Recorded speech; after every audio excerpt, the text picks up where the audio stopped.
Yow, kamusta mga kami sports? Welcome back sa ating YouTube channel.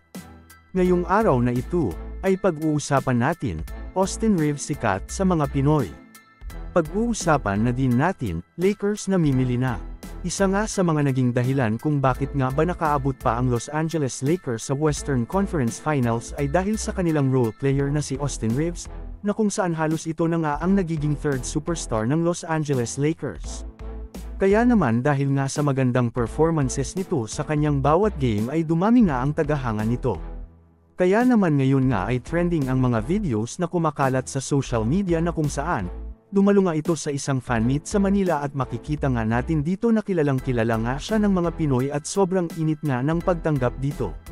Masasabi nga natin na worldwide na ang pagkasikat nitong si Austin Reeves dahil miski nga dito sa Pilipinas ay kilala na rin siya dahil alam naman nating lahat na sobrang daming tagahanga ni LeBron James at ng Los Angeles Lakers dito sa Pilipinas.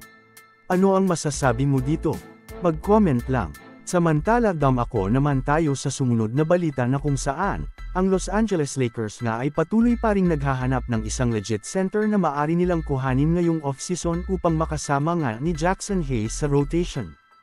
Kaya naman ang mga NBA insiders nga ay nagsuggest na ng dalawang trade idea na maaring gawin ng Lakers upang makakuha nga sila ng isang legit at consistent center. Sa unang trade idea nga ay makukuha ng Boston Celtics sina Jared Vanderbilt, Jackson Hayes, Cam Reddish, at isang first-round pick. Habang makukuha naman ng Los Angeles Lakers si Robert Williams. Samantalang para naman sa pangalawang trade idea ay makukuha naman ng Indiana Pacers sina D'Angelo Russell, Jared Vanderbilt, Jalen Hood-Schifino, at dalawang future second-round picks.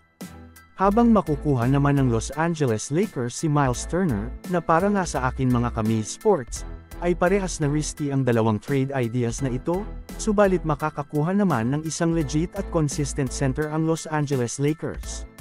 Kaya naman kung ikaw ang aking tatanungin mga kami sports, alin sa dalawang trade idea na ito ang sa tingin mo ang dapat na gawin ng Los Angeles Lakers? Mag-comment lang. So, ayon lamang ang ating mabilisang balita sa araw na ito, sana ay nag-enjoy ka.